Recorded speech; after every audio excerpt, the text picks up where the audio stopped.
Chapter 1081 The Ghost of Ant Past. Enid, what in blazes is that? The former mayor of Renewal sat bolt upright in bed. These is the ghost of Anthony. Woo-ah-ah. The what? The old woman boggled as she reached to her nightstand to grab her shawl and wrap it around her shoulders. Yes, I'm totally d. Spooky. Oh pish, you irritating ant, she scoffed into the empty room. I'll believe it when I see your rotting carcass in front of me. But I would get eaten. I mean, I have been eaten.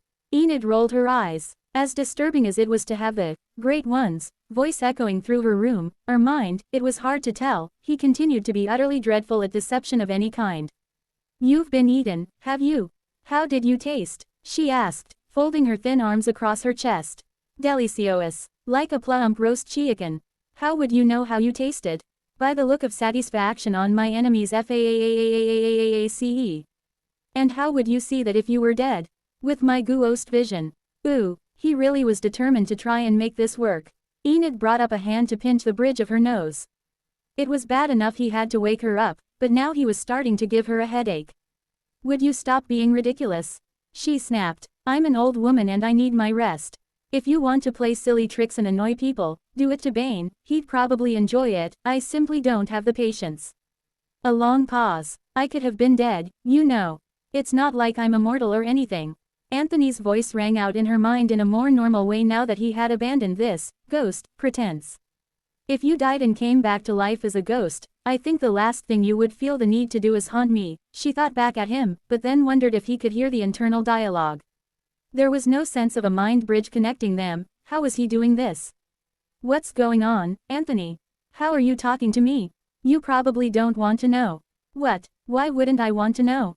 Have you done something to me? No, if I explained it, you would be forced to compare yourself to Bane, though. Pass. Exactly. So, where are you? Enid huffed. I came all the way down to the fourth to try and catch up with you, and I've been waiting for weeks now. Just what have you been up to?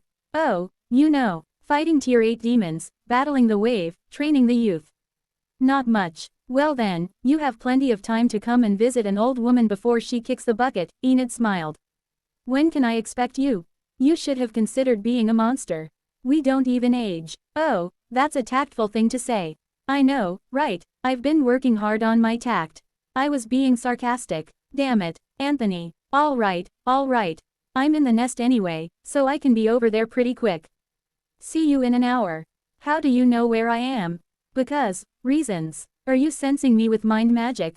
SSSSSS is sure. Let's go with that. I don't like the sound of that.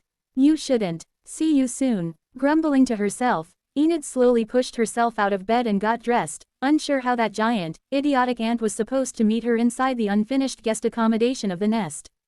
It was quite understandable that this section of the fortress had been left unfinished, considering the ants hadn't expected anyone to actually come down here and use these rooms for some time yet. She was surprised they'd actually let her come in the first place. Probably, her relatively close relationship with the eldest was responsible for that. As it stood, she was the only human resident of the fourth stratum who wasn't a dedicated fighter, and she relied on the ants for everything. She felt bad for the colony, having to wait on her hand and foot, but they refused any offer of apology. Seniority meant a lot to them, and as old as Enid was, they seemed to think that granted her a level of status. Half an hour later, a soft knocking came at her door and Enid shuffled toward it, wondering if Anthony had somehow managed to shrink himself into the corridor.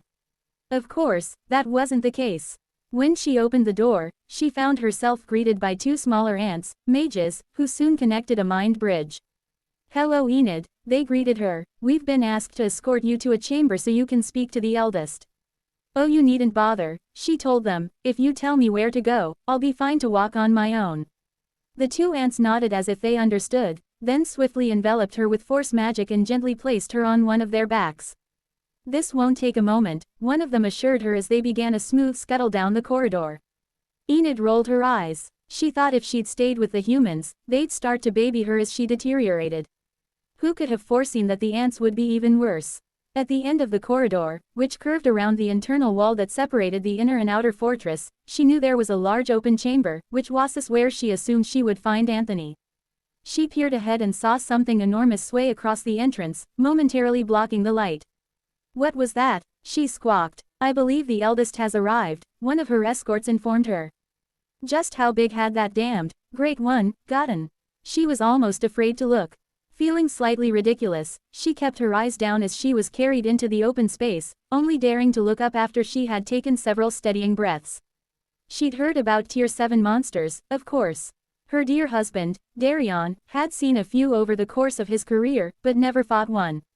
A level of power that she had hoped to never see. Now, when she glanced up, she didn't see anything at all. Where had he gone? She heard a scratching sound overhead. When she turned her eyes to the ceiling, she saw him, gigantic, clutching to the ceiling like a vision from her nightmares.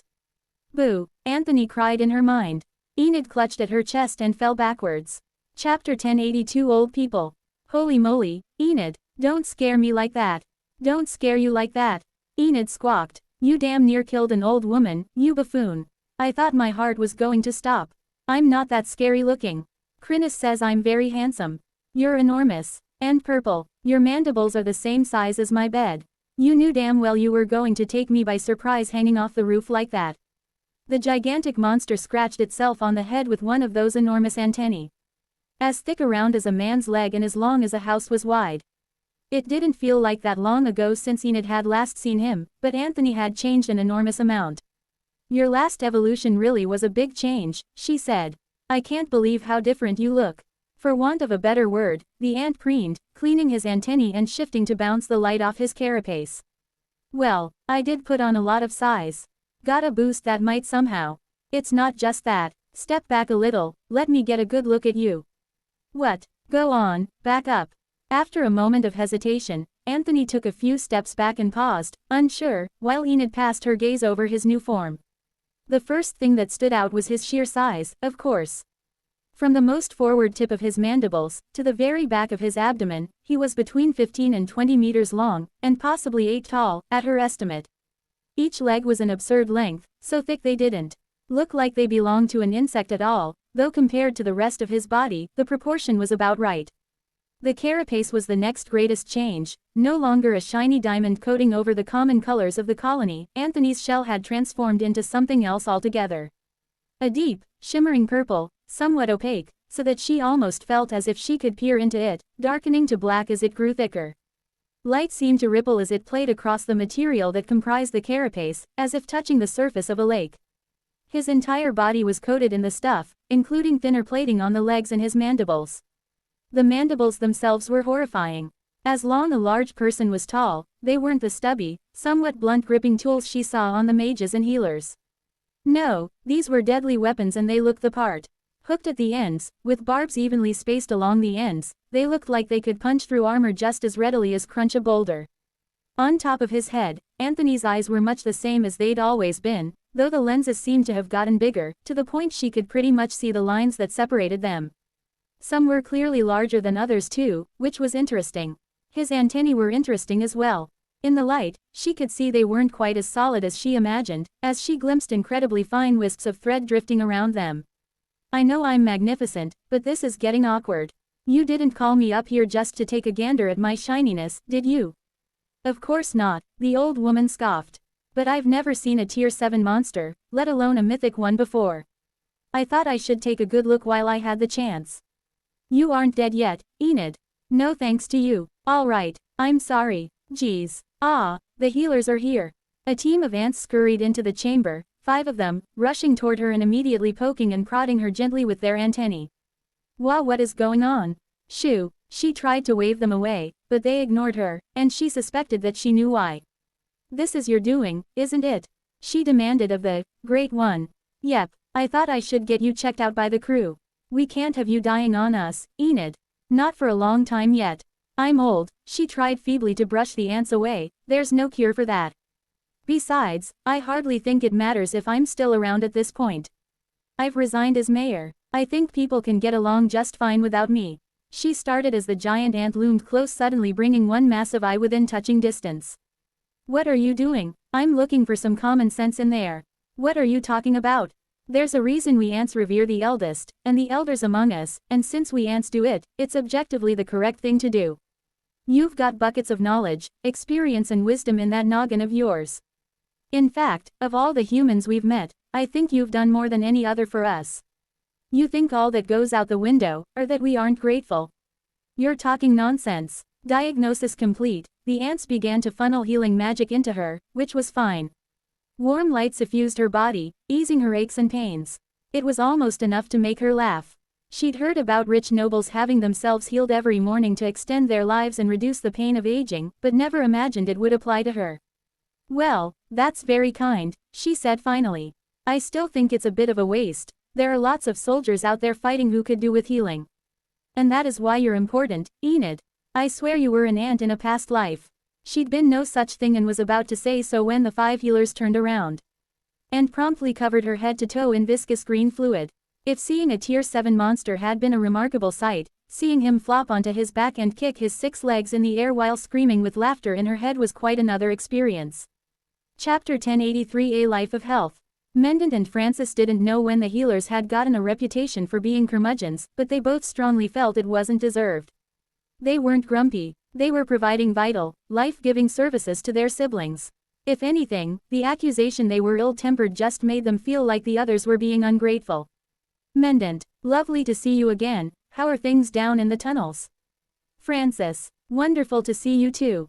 Things are going well, so far. The tunnels are holding steady, despite the number of monsters rising just about every hour. There aren't enough healers to go around, but then again, there never are. Very true. Come over here and have a cup of tea. Oh, you have tea. How did you manage to get your mandibles on that? I thought we'd run out. New shipment came in this morning and I managed to snag a box for myself. You sneaky thing. I'm in awe of your talents, as always. The two sisters settled in around the table and sighed in pleasure as they lowered their heads and began to sip their brew. Just the right amount of sugar, Francis sighed. You really know how to make a good cup. If only I had some biscuits, but alas, I couldn't secure any. No need to lament, sister of mine. I'll be back in a moment. Francis rose from her chair and disappeared from the chamber, only to return a moment later with a small platter of biscuits gripped in her mandibles. Ah, wonderful, Mendant exclaimed, her eyes shining in delight. Just perfect. Thank you, Francis. The pleasure is mine, of course. Once again, the two sisters settled down to enjoy their snacks, only to be rudely interrupted as a messenger scout burst into the room.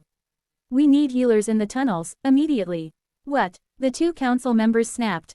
What have you done now? Francis groaned. What have you done to the healers stationed down there? Mendant demanded, glaring at the scout. Overwhelmed and overworked again, the scout was sufficiently braced, having known that this would happen. She employed the expert tactic passed down throughout the messenger corps, divert the blame. Sloane ordered me to send for the two of you. The scout snapped out a crisp salute. She requests your presence in the staging chamber immediately. Then she turned and dashed for it. When the two council members arrived beneath the fortress, it was as if they were followed by individual thunderclouds.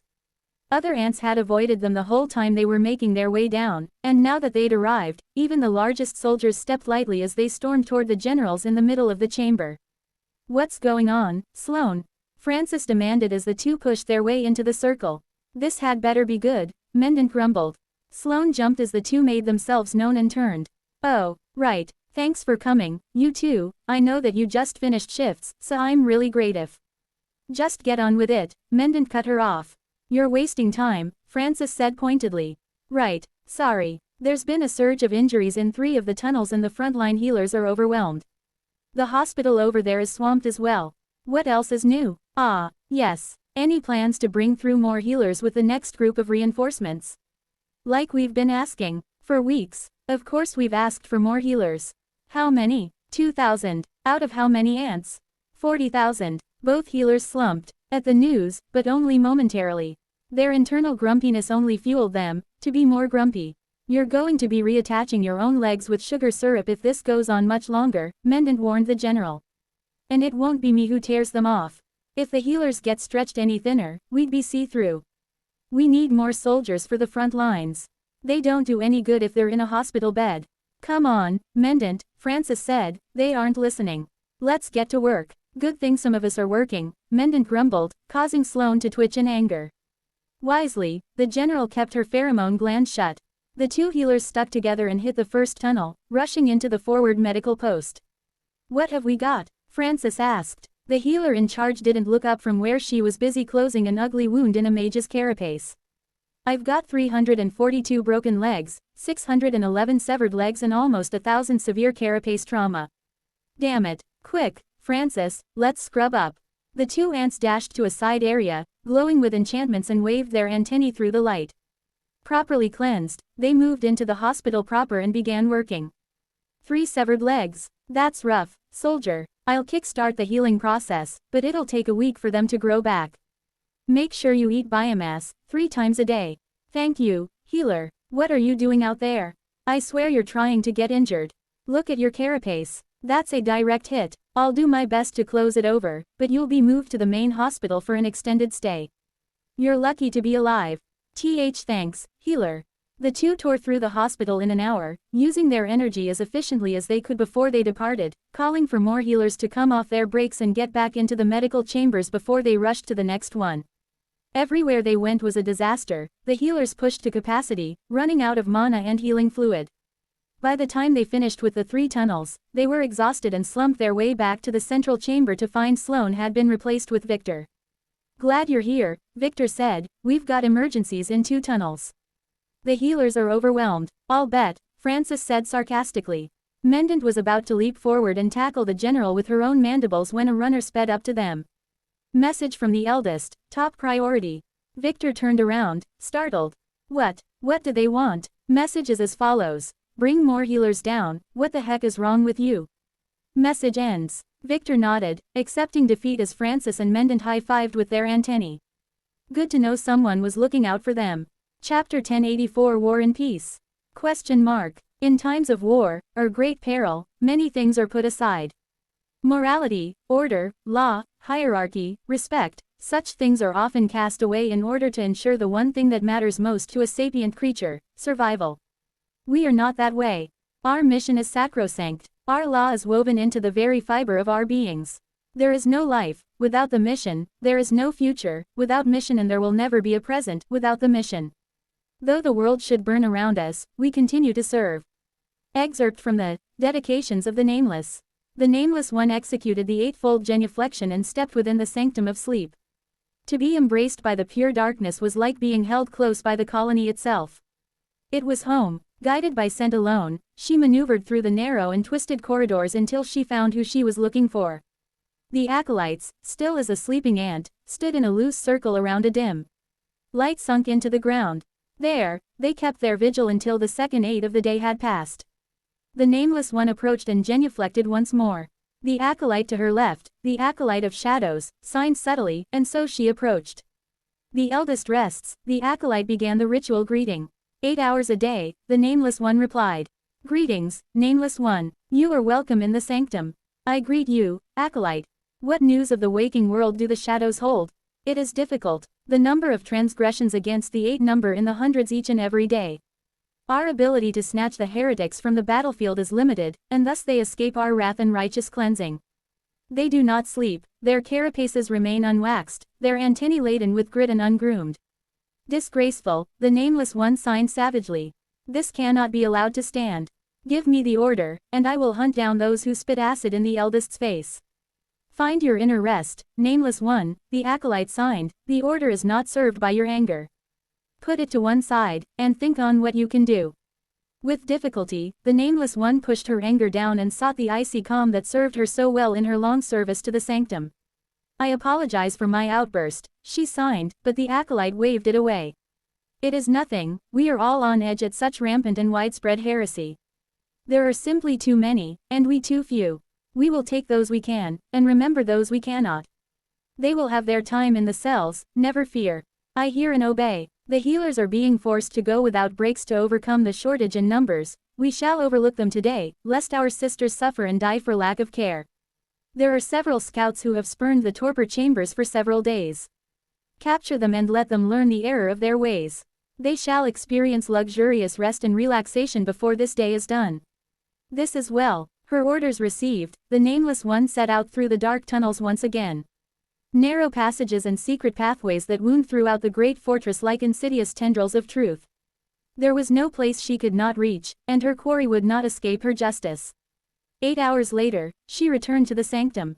3 targets she had been given, and 3 she had delivered. Those scouts now rested in the cells, their blatant violation of the 8 put to rights. There was satisfaction in that knowledge, a quiet joy that warmed the nameless one from the inside. But overwhelming that sensation, was outrage. The number of violations continued to climb to catastrophic levels. Members of the colony turned away from the law of the eldest at every turn. It burned in her gut, just as it burned inside every other member of the sanctum she saw. Hopefully, the upcoming torpor would help relieve her frustration, and cleanse her heart of this rage. She was a creature of the shadows. Patience and cold, ruthless logic were her sharpest weapons. Greetings, Nameless One, the acolyte of rest welcomed her as she entered the grand resting chamber. I hope your work has been fruitful. In the center of the massive room, carved deep into the floor, waited the wheel, separated into 8 segments. One portion already stirred as the ants resting there began to wake. Lethargy already gripped the Nameless One as she waited for her chance to shuffle onto the wheel. She needed this rest, as did they all.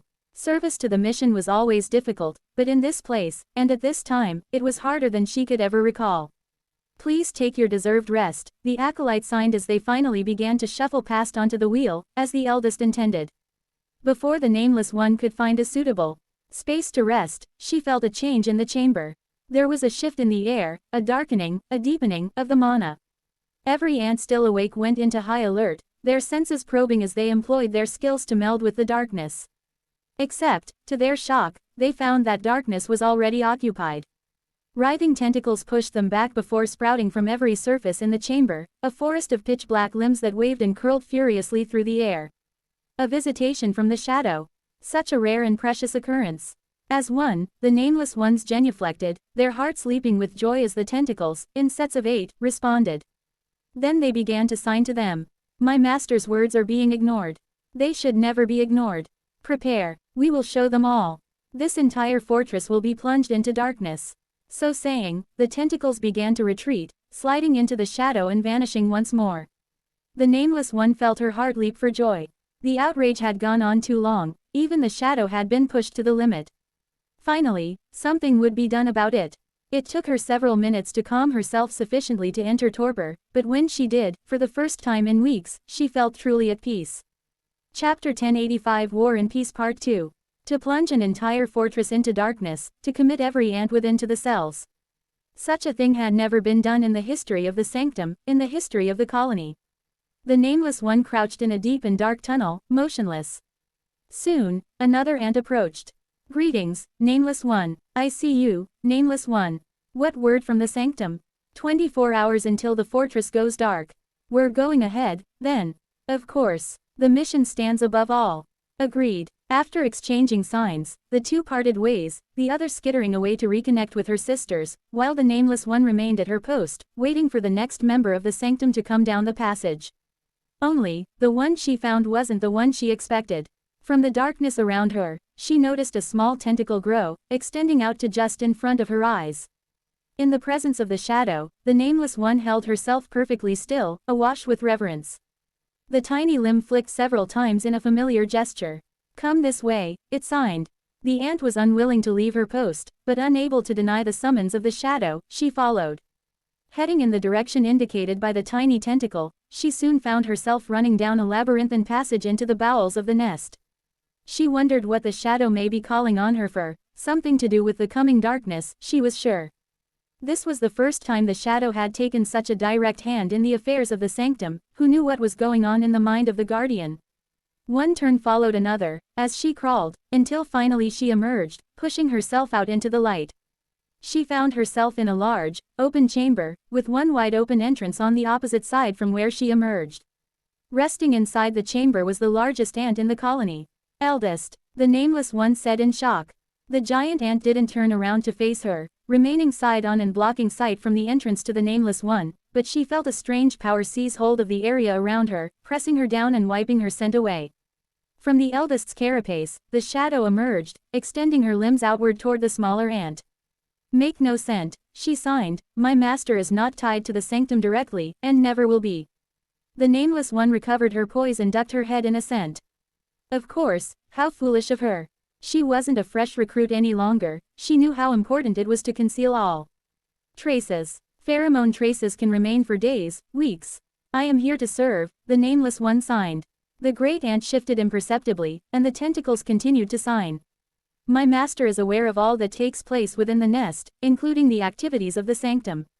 Master shares your frustration, the carelessness, the recklessness, the selfishness. Generals go without sleep, putting their troops at risk, medics are pushed to the brink, scouts run ragged, course shapers left fighting for days on end. The entire fortress is on the verge of collapse. The Nameless One felt the dull anger that had been burning in her thorax roar back to life. Yes, yes. The colony spat acid on the wisdom of the eldest, turning their eyes away from the instruction that had served them so well in the past. All within the sanctum felt it, and now she knew the eldest felt it too. She was deeply moved. The sanctum must be prepared, the shadow signed. It will be a monumental task to serve so many guests at once, but my master has confidence in you. It is the wish of my master that you focus your energies on this task specifically. Leave all concerns regarding the defense of the nest to us. The Nameless One stiffened in shock. Will the eldest defend the entire fortress alone? The shadow bristled, and the Nameless One quickly added, with the help of the 3 guardians, of course. The tentacles writhed for a moment before they settled once more. How we defend the fortress is not something you need to worry about. Rest assured that it will be. Now I must ask that you return to the sanctum and pass on this message. The Nameless One bowed low, and the tentacles dipped to her in kind. Even the antennae of the eldest, to all appearances still at rest, dipped a fraction lower toward her. Filled with awe, the Nameless One rushed back to the sanctum, eager to pass on the momentous news. What she had to say would shake the sanctum down to its foundations. Tilda. Chrysalis watched as the little ants scurried away, vanishing into the dark, hidden tunnels of the sanctum, carrying word of their eldest's blessing. She was curious why her master had gotten involved in this situation. He knew about the sanctum, naturally, it was something she had helped put in motion, but never before had her master bothered to involve himself. Master, she asked. Why, Chrysalis? Came the sleepy reply. I just wanted to ask, why you wanted to get involved. Are you really that annoyed at the ants for refusing to sleep like you told them to? The master's siblings, ignoring the instructions passed down to them by their gracious senior, filled her with undying fury and endless rage, but she knew it wasn't like that for him. Much too lenient. The giant ant stretched out those long, segmented legs before relaxing again. Well, the fighting is going okay without me. Solent is doing well with her training and you 3 are doing great getting levels, so I'm getting a bit bored. And I have to say, he chuckled, that this is going to be hilarious. Chapter 1086 War and Peace Part 3. Something was off, Sloane could feel it. What word from the walls? She demanded of her scout coordinator. The distinguished scout, Postant, had been working with her for months, and responded immediately to the sudden demand. Holding firm at last report. And the tunnels? Same. There's been no significant change. That can't be right. I want a fresh runner sent topside immediately. There's something going on around here, I can feel it in my antennae. As you wish, General, said Postant before she turned to direct her scouts. But as information continued to trickle in, everything seemed fine. The wave was being held off pretty well all around the fortress. Ants were fighting hard, gaining levels, training their skills, and a constant stream of biomass and cores flowed into the nest, precious resources needed to grow the colony. Everything was going so well, yet she couldn't help but feel that something terrible was not only about to happen but possibly already had. The runners came back soon after. No significant changes, everything was holding steady. In fact, things were probably a little better than they'd been the day before.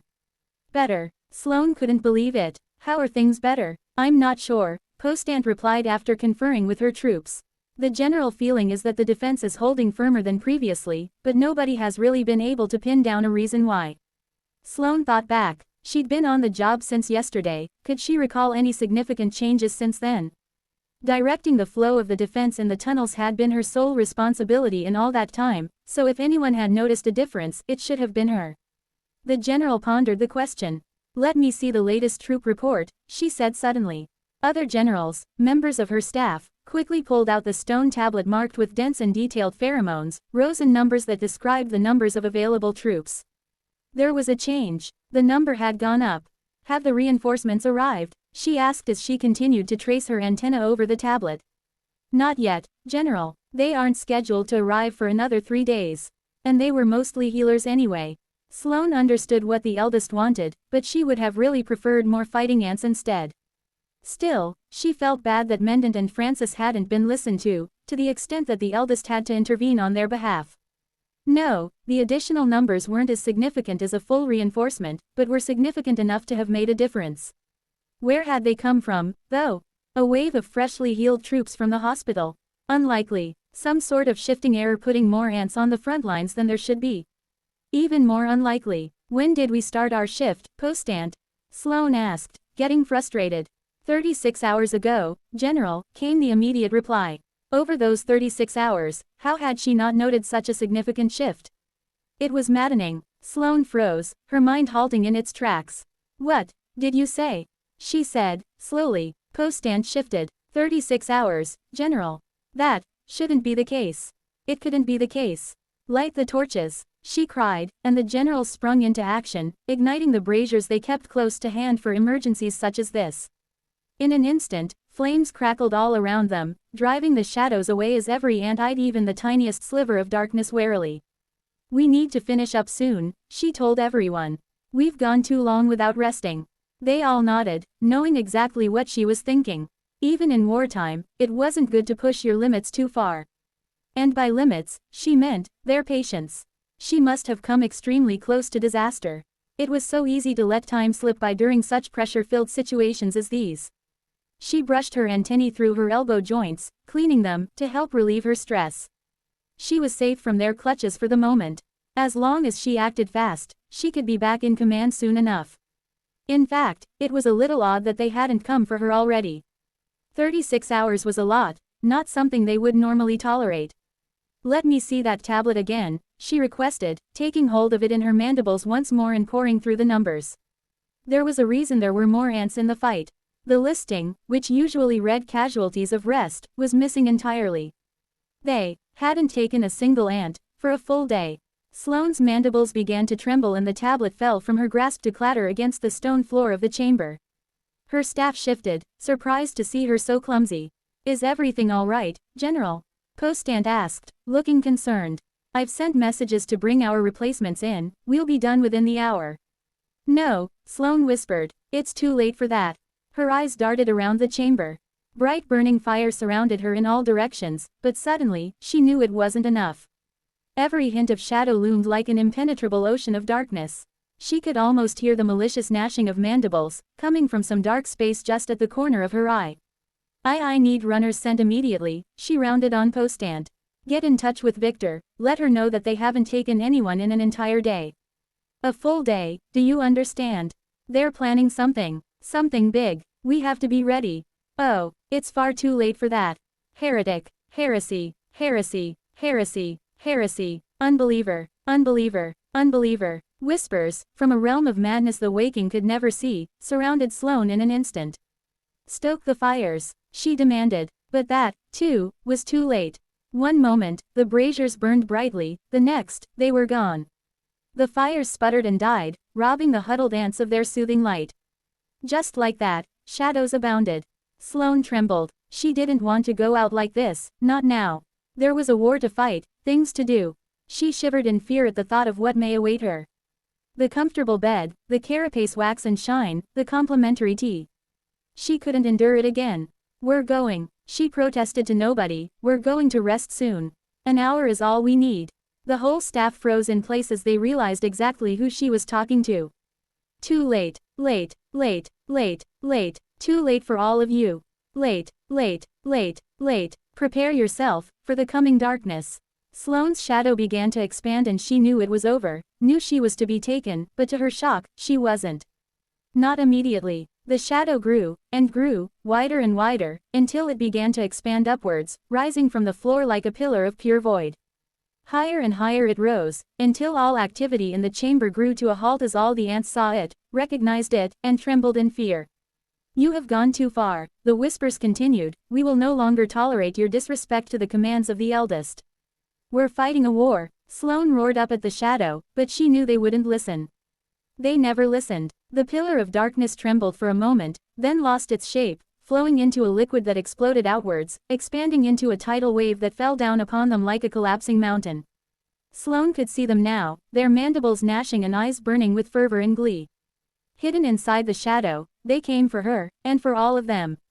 Eldest have mercy. Chapter 1087 War and Peace Part 4. We're under attack. Victor roared. The generals looked confused. They were fighting a wave, of course they were under attack. Not like that, she groused. There's trouble inside the fortress. Messengers had gone missing. Reports weren't coming back. Entire hospitals had gone dark. Several shifts hadn't reported to the front over the last hour. It all pointed to one thing. There's an enemy inside the nest, Victor declared, a grim light gleaming in her eyes. We need to rally the troops and find out what's going on. If we can reach the eldest and bring them into the battle, then there's no opponent we can't beat. The hundreds of ants clustered around her in the command post appeared shaken but determined. How the fortress could have been infiltrated without the colony knowing, it was almost unthinkable. Through the layers of fortified walls, the enchantments, the endless patrols, the hundreds and thousands of ants, the mages on constant alert. But that didn't matter now. No matter how they'd gotten in, if Victor said they were under attack, then they were. Quickly, to me, she ordered. The ants rallied bravely and rushed from the chamber, forming into ranks as naturally as breathing. Send runners to the walls, let them know what's happening. They need to hold at all costs. Several scouts dashed away. In the corridors, they found Advent, leading a charge of her own. Sister, what's going on? Demanded the big soldier. There's something very wrong inside the nest. I believe we're under attack, Victor replied grimly, her mandibles grinding together. Come with me, we need to get a hold of this quickly and find the eldest. They hadn't gone far when the scouts returned from the walls, frazzled after their lightning-fast run. The guardians have reported to the walls. They reported. The three of them are spread around the fortress and are holding off the wave. Finally, some good news, Victor said, relieved. Tell the troops to fall back and join us here. If the guardians can give us some breathing room, we can right the situation inside the nest and then get back to the defense before things are too far gone. That sounds good, but we need to move fast, Advent agreed. I'll take these ants and go ahead, you gather up everyone from the walls and follow after. Sounds good. In short order, the soldier had the ranks organized and set off toward the central shaft. Victor watched as they set off, and then waited. Every moment that passed felt like a lifetime, but she knew Advent was capable, more than capable, of dealing with whatever she found. Soon, the troops from the walls began to trickle in. A few hundred at first, but then in their thousands. Weary, injured, and still recovering from their heroics on the walls, they were more than a little confused at being pulled from the fight ahead of schedule. Getting them organized and moving was no small task, but it was exactly this kind of situation that Victor specialized in.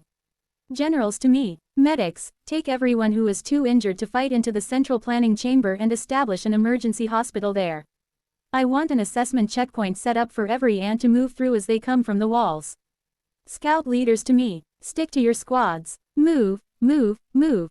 In a shockingly short amount of time, she had divided the fighting fit ants into 4 columns and had them advancing towards the shaft. It had been common design practice for the colony, going back to before their rebirth as Formica sapiens, to construct their nests with a main, vertical shaft connecting all levels in the nest. With the design of this fortress, that had changed. The carvers had decided that having a single shaft that gave access to the entire nest was too risky, and had instead broken it into segments. Although each segment was close to the previous one, it created a choke point that the colony could defend should an enemy invade. Naturally, taking control of as much of the central shaft as possible was the first priority on Victor's plan of attack. Follow me, forward, into the breach, she called, leading her troops from the front and straight down into the shaft.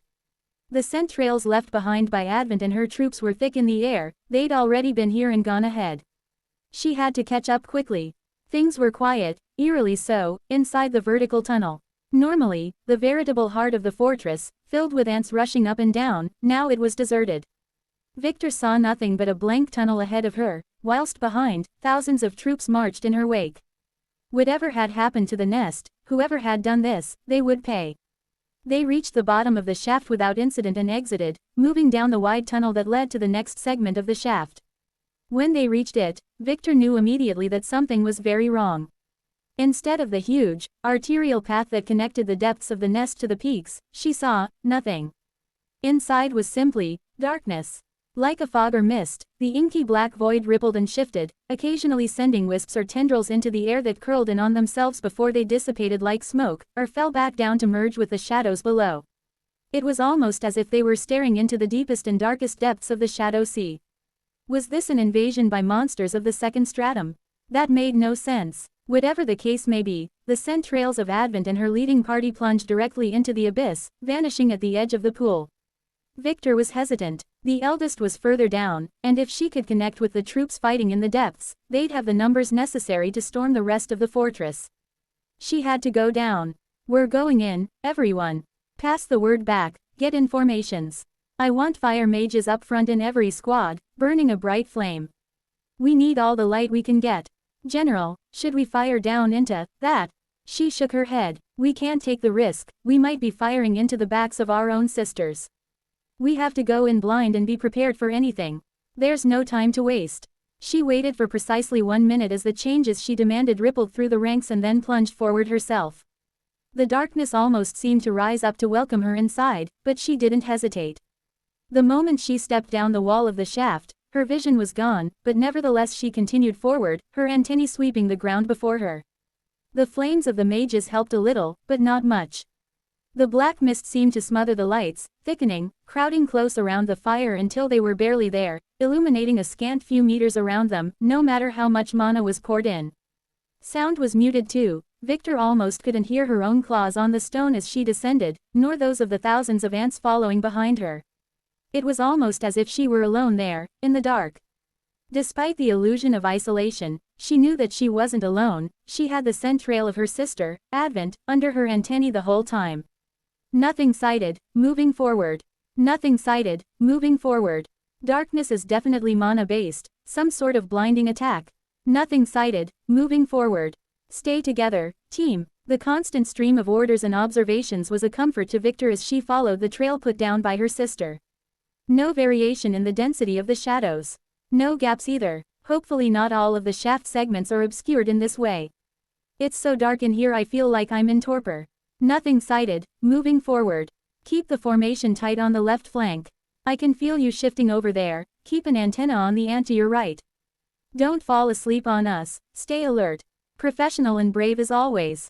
Don't fall asleep. Nothing sighted, moving forward. Nothing sighted, moving forward. Don't fall asleep. Keep the formation. Nothing sighted, moving forward. Feeling so tired. Stay with me, everyone. Nothing sleeping, moving, sleepward. So dark, sleepy, tired, torpor, is calling, isn't it? Victor. Chapter 1088 War and Peace Part 5. Solent knew, of course she knew, how could she not? But the task before her didn't change, no matter what was going on behind her back. Focus your fire forwards. Don't pay any attention to what's going on behind. Hold the line. The fighting was still intense, though it had slackened, thankfully. Are you sure, General? Things are rather dire back there. Leonidant, I don't care if the fortress collapses behind us, we will achieve victory here, in this tunnel, at this choke point. But the fortress may well have fallen behind us, Solent. We don't know what's going on back there. For over an hour, reports had flooded to those fighting on the front that any and all communication with the central planning chamber had been lost. The fighters here in the tunnel had been cut off from central command completely. That didn't bother Solent so much. She had a job to do, as did every other ant here, and if there was a problem in the nest, that was for others to deal with. The eldest was back there, for the queen's sake. If the eldest couldn't deal with it, she assuredly couldn't. And so, the fight had gone on. Then the reports had changed. Not only was the central command chamber enshrouded in darkness, but the shadows were advancing down the tunnels. Solent had glared at the scout and told her to get back to fighting. Rotate, she demanded, and then twitched when she realized that the next line of soldiers was gone. There was no one to rotate forward. Instead, all that lay behind her was a black wall of shifting shadows. Well, that's not ideal, she muttered. Yeah, don't stress about it, came a familiar scent, followed by the giant head of the eldest. You did a good job holding the line. Well done. She was pleased for the compliment, but felt it wasn't deserved. We only held because the number of monsters encroaching on our position diminished significantly. If it weren't for that, we would have lost. The eldest tapped her on the head with an antenna. Oi, don't go getting into your head or anything. I'm the one who arranged that. The eldest pointed a leg at the darkness behind them, and I'm also the one who arranged that. Next they pointed a leg forward into the tunnel. I'm not sure what you mean. Give it a second, they'll be here in a minute. The two waited, the eldest swatting the occasional monster that came down the tunnel as the remaining troops, those not swallowed by the void, rested and healed themselves. Soon enough, they saw a different type of movement down the tunnel, as a mix of large and small tree people came into sight. The Bruin-chi, I called in a favor from that stupid tree to cover the nest for us while everyone catches up on their sleep, the eldest said, waving at the newcomers. A large specimen of a tree waved back before they turned and settled in to defend the tunnel. Really nice to have a group like them on our side, even if their mother is a bit of a jerk. Alright, they'll take things from here, you lot can come with me. What? Where are we going, eldest? Leonidant asked, a little worried. What do you mean? Straight into this infinite void of darkness and shadow, of course. What? Relax already. You guys have been diligent in making sure you hit your rest periods on time, right? Of course, Solent replied, serious. We were taught to always get proper rest in the Antacademy. And it's a good idea, the eldest approved. If you don't get enough rest, if you don't take proper care of yourself, then your work gets sloppy and all the ants around have to pick up the slack. Extra work for everyone. When too many ants are working exhausted, the mistakes snowball and we end up right in the plops, I suppose. In short order, the giant ant had rounded everyone up and cheerfully led them into the gently shifting void. Now, unlike you well-behaved members of the colony, there are those who routinely push the limits, who skip a torpor period here and there, or go for multiple days without resting. When that happens, someone needs to make them see the error of their ways and ensure they get a good night's sleep. Is that what's happening here? Solent asked shrewdly. The eldest laughed. Yes indeed. The entire fortress is getting put into torpor. Way too many ants not doing the right thing. The whole place could have collapsed around us. They continued to travel through the darkness, huddled together around the hulking form of the eldest in their midst. Then, suddenly, shockingly, they were through it, emerging out the other side into the central planning chamber, freed from the shadows. Though not entirely, tendrils of the dark mist still curled and drifted through the air, smothering the light and deepening the shade. Inside, Solent saw something unbelievable taking place. Ants were everywhere, crawling over every surface, on the room, on the walls, but even more than those ants who were moving, were those who were not. Row upon row of neat beds formed of shaped stone filled the space, each occupied by a member of the colony, adrift in torpor. Thousands upon thousands of them. As they drew closer, Solent could see that each was tucked in with a thick layer of cloth, a small, toy or doll tucked in under one of their legs. Throughout the rows, teams of ants moved industriously, carrying containers in their mandibles. When they reached a new bed, they would carefully uncover the ant within and apply the contents of their containers to special cloths that they then rubbed over the slumbering ant's carapace, leaving it gleaming. Then another ant, a carver, would go over the cleaned area with another specialized material, running it back and forth with their front two legs, until the carapace practically shone. The decadence, the luxury of it all. How terrible, she shuddered. The eldest, of course, noticed her reaction. That's right, the giant ant observed gleefully, if you don't take your rest on time, then you get the full treatment. So much time and effort spent rejuvenating you. How incredibly selfish. The ants continued to work without making a sound or a scent, collecting slumbering members of the colony, tucking them into beds, cleaning them, grooming them. Is this happening all over the fortress? Solent asked, shocked. Of course, everyone is getting the treatment. What about them? Solent wondered, indicating those who were working. They never miss a rest shift. Not even once. That was interesting. But who are they? She wondered. Oh, them. Could be anyone, any member of the colony can be one of them. One of your broodmates is probably one of them, working in the shadows when they aren't by your side. That's not possible, Solent insisted, we would not hide something like this from each other. The eldest clacked their mandibles together and laughed. Oh, is that right? You hear that, Leonidant? The scout shifted uncomfortably. Anyone can be one of them, the eldest went on, not letting Solent question her sister. Anyone at all. Now, I think we've arrived. Arrived where? Solent asked, but when she looked around, she saw what they meant. A long row of beds. Empty beds. You can hop in yourselves, or, if you prefer, you can enjoy the full experience. Wait, we haven't missed any torpor, Solent pointed out, why do we need to rest? The whole fortress is getting a snooze, the eldest insisted, you are most certainly no exception. You've been given special treatment just by seeing all of this, the big ant waved their antennae around, most people don't get a glimpse. And what do you mean? By the full experience? Well, if you're asking about it, you may as well experience it. I'll even spice it up for you. Get 'em, Chrysalis. The world was suddenly nothing but darkness, madness and mouths. Then, sleep. Chapter 1089 Chapter 1200 The Power of Faith. Church of the New Path. Faith of the Great One. The Colony Way. The faith that sprang up around the seemingly miraculous advent of the colony came to be known by many names. I want to emphasize I'm not being dismissive by describing the existence of the colony as seemingly miraculous. A sapient monster collective that chose to cooperate with other species rather than consume them is as close to a miracle as this non-believing academic can bring themselves to acknowledge. For the colony were a true monster species, unlike the Bruinchi, born from a queen who spawned in the dungeon and laid eggs that matured into monsters themselves. At no point in the cycle were they ever acknowledged as anything but monsters by the system, as far as I've been able to determine anyway. This miracle, this incredibly unlikely occurrence, was taken by many of the early believers to be a sign of divine providence, that the dungeon had birthed a savior to protect them in their darkest hour. Had this belief been held exclusively by a few farmers and craftspeople, perhaps nothing would have come of it, but one of those early faithful was a priest of the path, named Bane, who would eventually prove himself to be one of the most powerful religious figures of the age, second only to the entity he worshipped. Excerpt from New Faith, by Seaman. Fervor burned in the eyes of the priest, and he was pleased to see it reflected back at him in the gaze of his audience. He could almost feel their blazing faith like heat against his skin, hot enough to burn him to ash. Still not hot enough. Until his soul itself was melted to nothing, he would never be satisfied.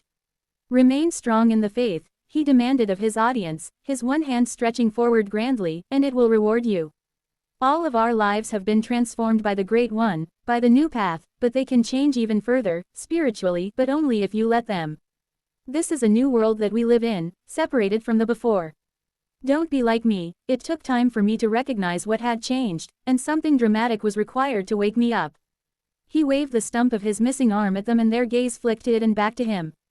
Embrace the new world, he urged them, and it will embrace you back. Embrace the colony, and they will be there to support you. Embrace the Great One, and you will become a part of them, and they will always be with you. Bane didn't know when or why that last part had become a regular part of his sermons, but it felt right to him, in a way he couldn't explain. He knew that the Great One was watching over him, always. This knowledge was embedded in him as deeply as he knew his own name. We thank you for your words, High Priest. A member of the congregation bowed to him, but Bane brought up his hand. Please, I do not like to be called High Priest. Call me Bane, or Priest Bane, if you must. The ants did not lift themselves up above others. If one general was higher in the hierarchy than another, did they look down on the other? No. Did they have a larger, more fancy title than the other? Also no. They were both generals, who did the best they could in the work that they did. I am a priest, no more important than any other priest. We work together, rise together and fall together. The audience bowed once more, many exclaimed at how humble he was, how dedicated to the faith. At this, Bane frowned. Please, he said to them, do not elevate me, for that is not our way, that is not who we aspire to be. The Great One is watching over me, watching over all of us. I simply do my best to live in the way we are supposed to live, to walk the path we have been shown. If we stay steady to the path, we will walk from the darkness and into the light. Finally, they appeared to get it and he smiled upon them as the congregation filed out of the chapel in which he was preaching. When he was alone once more, he breathed a deep sigh of satisfaction. Bringing enlightenment to the people was his greatest joy, leading the lost, until they became found. Even after the people were brought into the faith, still they needed guidance, leadership, and spiritual nourishment. All of this, he was only too happy to provide. He was about to leave himself, when he heard something impossible, something unbelievable, something miraculous. Not a bad sentiment there, Bane, very antish. Looks like you actually started teaching something worthwhile. Anyway, when the heck did you figure out I could hear you?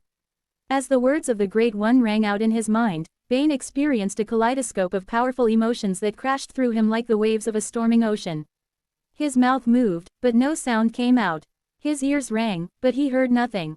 His body twitched, but he could not take a step. Unable to process, he simply stood, jerking uncontrollably, foam dripping down his chin, his eyes staring but seeing nothing. You didn't actually know, did you? Bane could not reply. His eyes rolled up into his head, and he collapsed. Ah nards. This is going to come back and bite me right in the thorax. Chapter 1090 Chapter 1201 Crusade. What's going on? Jern asked, confused. Something's happening in town, I've no idea what, though. People just started running. That did indeed seem to be the case. Wherever Jern looked, people were poking their heads out of their houses and wandering toward the center of town, or jogging down the streets after coming from the fields. Come quickly, he heard a voice calling from somewhere closer to the square. There's big news to hear. Come to the cathedral. To the cathedral? Jern asked, confused. What's going on over there? His friend, Alice, stared at him as if he were being stupid. If you want to find out, then we need to go to the cathedral, right? Good point. Feeling slightly foolish, he put down his shovel and scratched at his cheek awkwardly. Sue, you want to come with? Alice shook her head, sending her blazing red hair swaying down her back. Of course I want to find out. I'm only standing around here because I'm waiting for you. Hurry up. Oh, Jern chuckled, trying to hide his embarrassment as he stepped out of the stables and into the street, being careful to avoid running into anyone. I'm ready, let's go. The two joined the flowing crowd of people as they made their way toward the largest building in Renewal. The cathedral towered over the burgeoning city. Its tall, lavish spires and elaborate carved ants were an awe-inspiring sight, one that Jern frequently found himself gazing at, lost in the endlessly complex lines of the stone. In front of the cathedral, filling the town square, the crowd was abuzz with energy, murmuring and calling to one another, 100 different conversations fusing into one persistent roar. I feel like everyone in town is here, Jern mumbled, uncomfortable. He didn't like being in crowds. Can you see what's happening in front of the cathedral? Alice demanded. Yes, can't you? Alice glared and kicked him in the shin. No, I'm not a giant, like you. Jern decided not to point out that, even when she wasn't comparing herself to him, she was still considered small. Sorry. Yes, I can see. There's a gathering of priests over there. I think the head priest too. And a few ants. More than usual, actually. His friend made a frustrated noise before she started poking him in the side. Lift me up, she demanded, I want to see. Jern looked around uncomfortably. I don't mind, he said, but we need to move to the side. I don't want to block people's view. Fine. With him leading the way, it wasn't hard to make a path to the edge of the crowd. Once he was confident they wouldn't be disrupting anyone, he reached down and grabbed Alice by the waist, effortlessly lifting her up onto his shoulder. Are you steady? Of course I am, thanks. She steadied herself with a hand on his head, idly twining her fingers through his hair as she peered intently in all directions, absorbing everything she saw. There's a lot of mages here, she observed, and soldiers. That's unusual. There's even a few generals and carvers. Why on Pangara would the colony send them over here? You can tell the difference? Jern asked. Alice rolled her eyes. Of course, they all look completely different. Look at that one, you see the different orientation of the front pair of legs. Yes, he replied doubtfully. That's a carver. The big ones are soldiers, that's easy. The generals are smaller than them, but bigger than the mages, and they have larger mandibles. The mages can be a little tricky to work out, but they always seem the most curious, and they move around the most.